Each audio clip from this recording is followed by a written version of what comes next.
there, and welcome to today's Extreme Grocery Budget Challenge. I'm super excited about this one. I do want to mention a few things before we get into this video though. So today we are going to Walmart with $20 and we're going to see how many products we could buy with only that $20.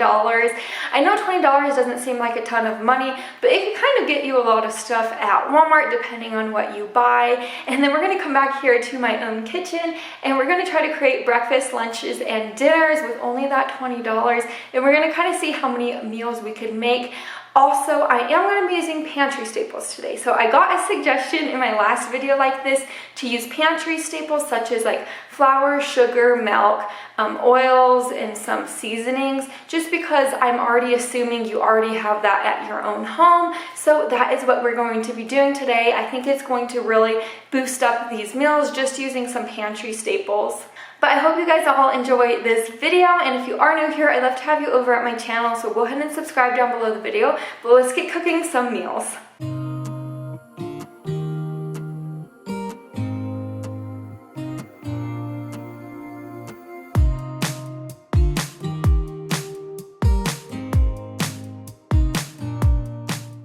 While we are at Walmart, I do want to point a few things out to you first. So one thing I ended up picking up is this whole chicken. This is just a whole raw chicken.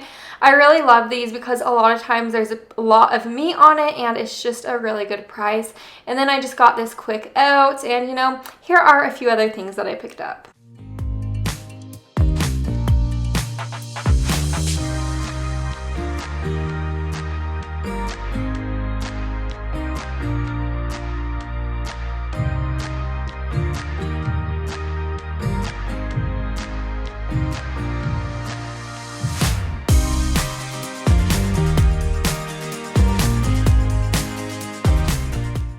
Here we are. I just got back from Walmart and I'm going to be completely honest with you actually. I kind of went to Walmart with a list, but I pretty much didn't really have a list. I was kind of going off of random stuff today, which is not really normal for me. So I'm going to show you what I got, and I'm really hoping we're able to create some delicious meals out of this stuff. But like I said, this was very random today. But anyways, I just got an entire chicken. Again, I don't even know why I did this. I just thought it would be fun to make and show you guys. So, you know, let's see what we come up with this. This was $5.55. This is a very good price. It was only about $1 per pound, and, you know, that's great. And then back here, I got some eggs. This is just 12 eggs, you know, per usual. Eggs are great to buy.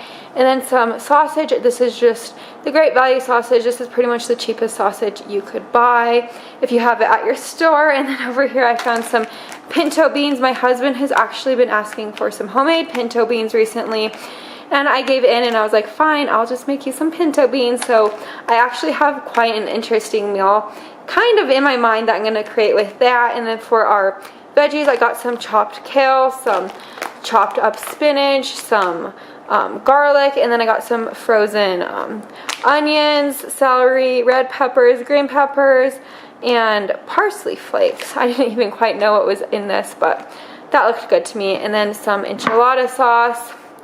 And then down here I got some carrots. This was a very low cost, and carrots are super healthy and nutritious if you don't know that yet. And then some potatoes. My husband has actually been asking for potatoes recently, so I was like, oh, I'll get some potatoes because they're so cheap. And then down here I got some flour tortillas. I was actually hoping to find the medium-sized flour tortillas, Great Value, because I believe it is 10 medium flour tortillas for about the same price as this, but I had to get the 8 large, which was totally fine. And then the last thing I got is just a container of quick oats, and you know, quick oats are great. And then I also have a recipe I thought of on the way home with this, so I'm really excited to show you everything we come up with. So let's get into the kitchen right now and start cooking. To start on these meals, of course, I'm starting with the chicken first. I know this is not the most pleasant sight ever, but just bear with me for a moment. So I'm just stuffing this chicken with 1 lemon that I halved, and then about 4 of our cloves of garlic, and then 2 bay leaves or so. And that's what I did to give this chicken extra flavor. Of course, this is totally optional. If you don't have any of those things on hand, you simply don't have to add it, but Like I said before, I had this stuff already on hand, and now I just put the chicken on this trivet. This is going to be going into my Instant Pot, but first I did oil it, so I'm just oiling it with a little bit of this olive oil, and then I just spread it in with my hand. You could also use some butter to spread around. That would also be delicious. And then I'm just going to be seasoning it with a little bit of salt, pepper, and then some dried thyme.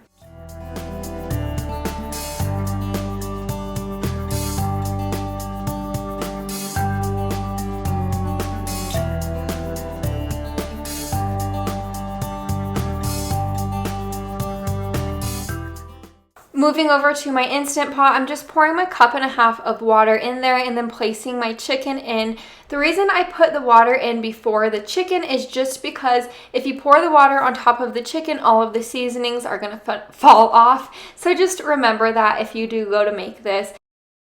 I just popped the lid on, set it to sealing for about 30 minutes. Then I did a slow release for about 15 minutes. Of course, every chicken is different sizes. So, after your chicken is cooked, just make sure it has reached the internal temperature of 165 degrees.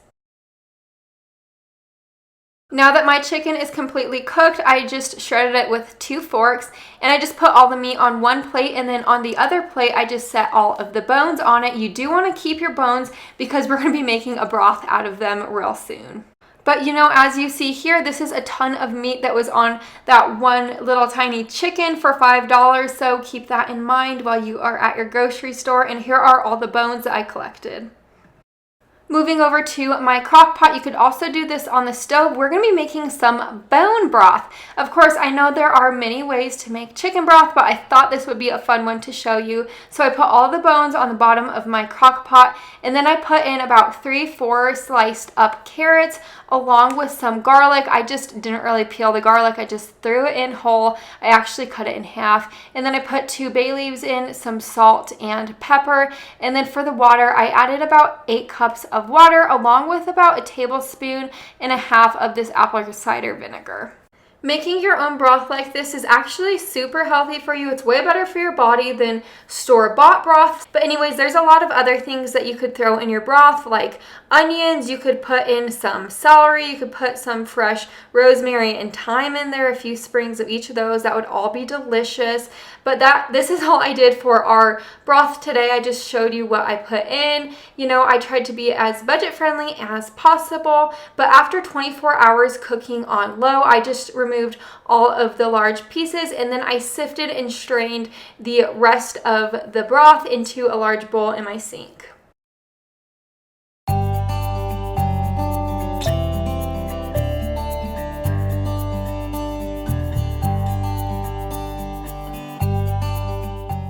Here's the finished product of our broth. It is seriously so delicious. I didn't have to babysit it at all. I just set it in the crock pot for a day and it came out like this the next morning. It's seriously perfect.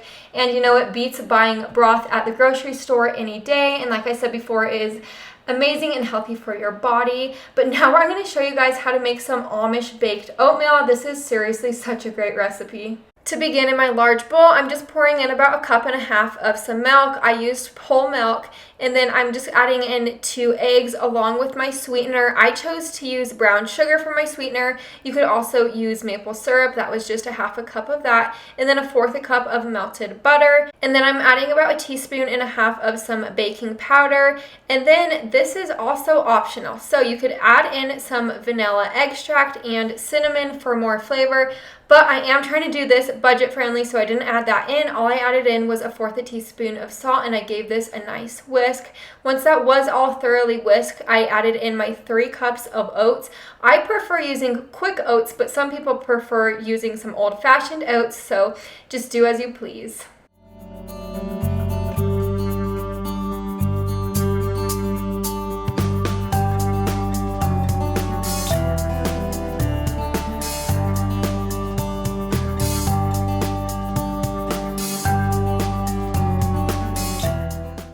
Here comes my 8x8 baking dish. So to that 8x8 baking dish, I'm just pouring that mixture in there. You want to make sure that you did spray your baking dish with some nonstick spray. And then this is going to go into a preheated oven to 350 degrees for about 30 minutes.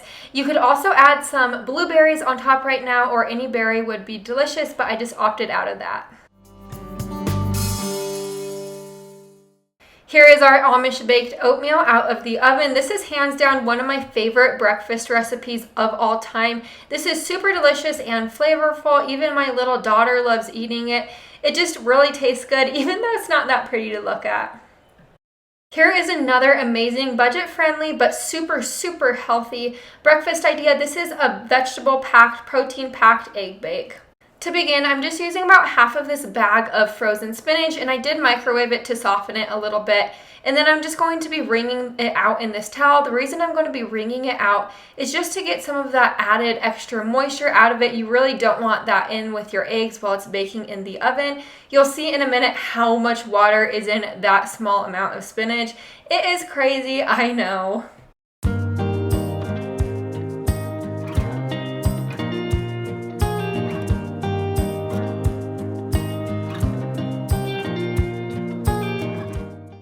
To my large bowl, we're going to add the last of our eggs, which are 10 eggs, into the bowl right now.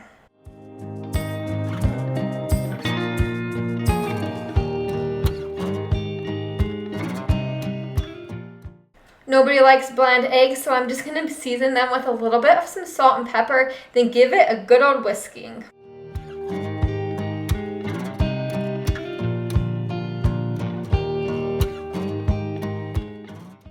Now that that's thoroughly whisked together, I'm going to be adding in our chopped up spinach, followed by our 1/4 cup of water. You could also use milk if that's what your preference is. And then I'm going to be squeezing in my 1 clove of garlic. And then after that, you're going to be adding in your vegetables. These are just the seasoned blend vegetables that we bought at the store. It's just like onion, bell pepper, you know, that type of thing. I did steam it in the microwave a little bit before just so they were not completely frozen. Then I just stirred that to combine. Now I just have my casserole dish and I sprayed it with a little bit nonstick spray, and then I poured our casserole in there and I put this into the oven preheated to 375 degrees for about 35 minutes, but you just want to keep an eye on it. Here's our egg bake out of the oven. This came out super delicious. And then here is Brindley. She was wanting some of it. She's just being so silly right here. She's kind of at a sweet, silly age. She's growing so quickly, but she is just so darling. But anyways, this egg bake was perfect. My husband had it for breakfast pretty much like every morning this week. He loved it, and it is a great hearty breakfast.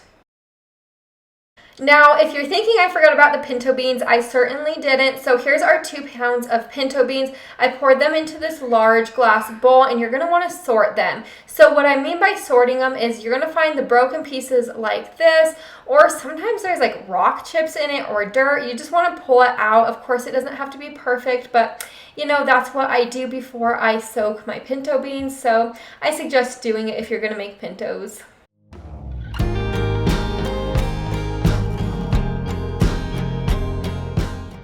Now I'm going to begin to soak our pinto beans. This is just water at room temperature. I did soak these for about 12 hours. You could soak them for at least 6 hours or overnight. Here are my pinto beans after 12 hours. I did divide them between the 2 pounds at this point. So this is just 1 pound of pinto beans right here. And then I just am straining it and rinsing them pretty well with my strainer.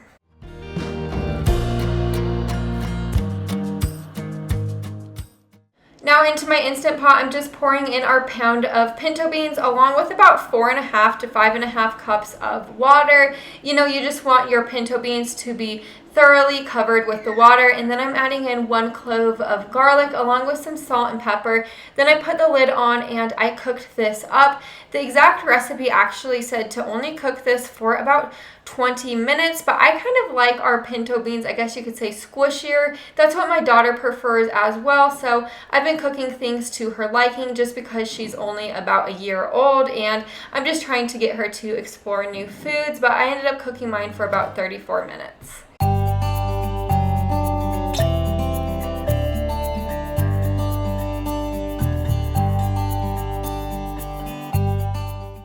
The recipe we're going to be using the pinto beans for is this one. So we're going to be making some stuffed enchilada style burritos. So right here we have our tortillas, and I'm just pouring about a cup of our pinto beans on top of that, along with some of our shredded chicken, and I just did this over and over again. I ended up using 2 9x13 baking dishes for this. You could also add some cheese in this at this point. That would be delicious, as well as seasonings if you want to add seasonings, or some salsa. That would also be really good in this recipe. Also, if you like chilies would be good in this. You know, you name it, you could do it.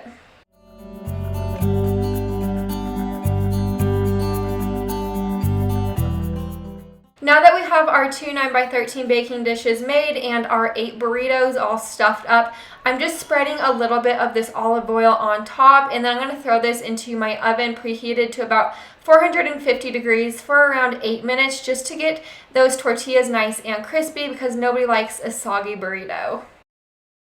Here's a little life hack for you to make your enchilada sauce go a little bit further. So all we have right here is 10 ounces of enchilada sauce, and as you probably know, that won't really get you very far when you're making 2 9x13 baking dishes worth of some enchilada style burritos. So what I'm going to be doing is I poured our 10 ounces of enchilada sauce into this large bowl, along with about 1.5 cups of some water, and then I'm going to be adding about 1.5 tablespoons of some of my olive oil. And then for the seasonings, I'm going to be using some cayenne pepper, along with some chili powder and some salt.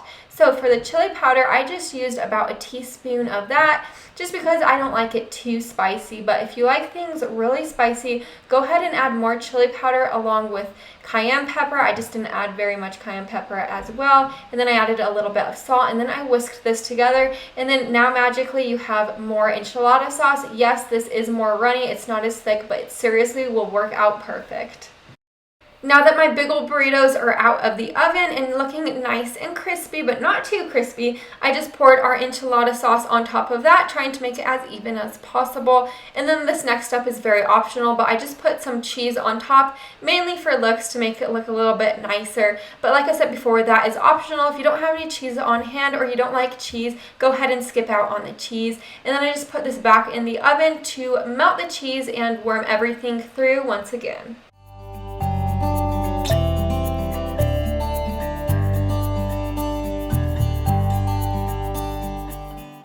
Here these are out of the oven. They came out so yummy. This is definitely a great budget-friendly meal. Like I said before, I was using pantry staples. So one of the pantry staples I had was cheese, so that's why I used some cheese. And then I also sprinkled some dried up cilantro on top for more color, and this is a great budget-friendly meal. For this budget-friendly meal idea, we're going to be making some zuppa Toscana soup. I don't know about you, but I like soup all year round. So now I'm just going to be chopping up, and I already peeled my russet potatoes. This is about 6 potatoes, but you could use more or less depending on family size.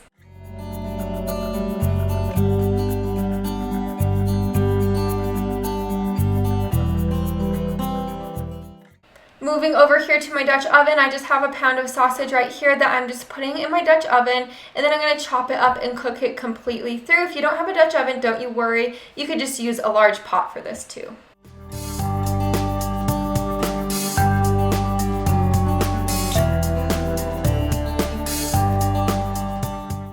Now that our sausage is completely cooked, as you can see, there's quite a bit of grease in it, and I just didn't want to have that added grease into our meal, so I decided to strain it. The way I strain it is with a paper towel, actually. This is the way I was taught how to do it, and for me, it works the best. So it just absorbs all the grease like that, and easy said, easy done. It is completely gone. All the grease is gone. But anyways, now I just have our sausage. Into that sausage, I'm just adding in a small amount of onion, and I'm stirring that together. Again, if you don't have onion, this would be great without the onion. It just adds a little bit extra flavor. Once my onions were just about translucent, I added in 2 cloves of garlic along with my potatoes. I just stirred that all together and let that garlic get fragrant. And now I'm adding in our 6 cups of broth. This was our homemade bone broth that we made a little bit earlier.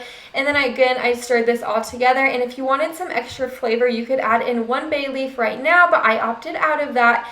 I just let it simmer on my stove for about 10 minutes until the potatoes were fork tender. And now that they are fork tender, I just added in about 1 cup of some milk along with our bag of chopped kale. And then again, I stirred this around for another 10 minutes just to warm that kale all the way through.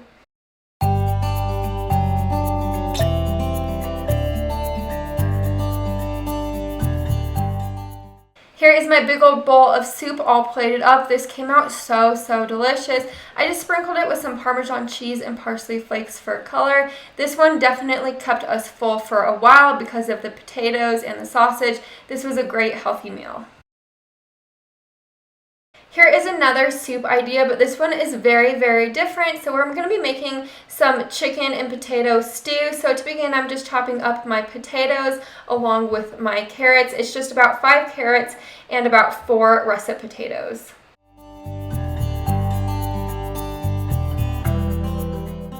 To my large pot, I just poured in some olive oil, about a tablespoon, and then I added in my onion. This is a very small amount of onion, probably about 1/4 cup.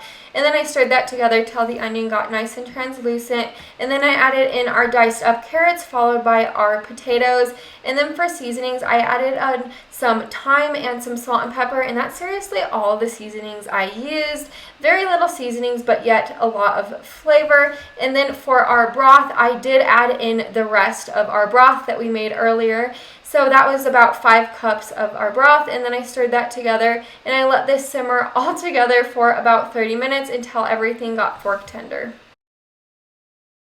Now that our carrots and potatoes are just about fork tender, I'm going to start on a flour slurry. And if you don't know what a flour slurry is, it's about 2 tablespoons of water followed by 2 tablespoons of flour, and then you just whisk that together, and then you're going to add it to your soup, and that's what thickens your soup up. You never want to add flour straight to a soup just because it will become clumpy and kind of a mess. So now here is our soup all fork tender, and I'm adding in 2 cups of our shredded chicken. This is just the rotisserie chicken that we cooked up, followed by that slurry, and then I just cooked this all together for about 5 minutes until it started to thicken.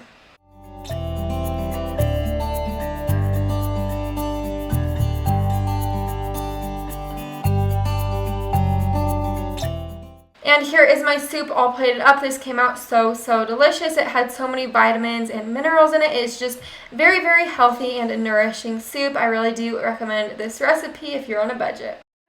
Now that I am through making all of the meals, here's the food that I am left with. So I'm going to go over it with you guys really quickly. So we have a little bit of some pinto beans left over. This is about 2 cups. This could easily be like a bean burrito and a half. Very little beans left. We're probably going to eat it for lunch tomorrow, just with some like bean burritos, I guess you could say. And then over here is just some potatoes, just 2 russet potatoes, and then a little tiny bit of this rotisserie chicken left. You could easily make a sandwich out of this as well, you know, super small amount of chicken. And then over here I still have half of the bag of spinach left over. I'm kind of excited about it though, because I'm probably going to make something with it with dinner tonight.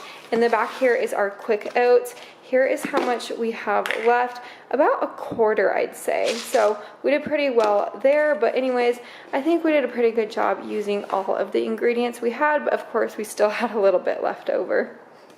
And that is a wrap of this extreme grocery budget challenge. I hope you guys all enjoyed it. I do want to let you know though that I did make a few other videos like this over on my channel, so I will link them down below in my description box for you just in case you want to check them out. But I hope you guys all enjoyed it, and if you are new here, I'd love to have you over at my channel, so go ahead and subscribe down below the video. But I will see you in the next one. Bye for now.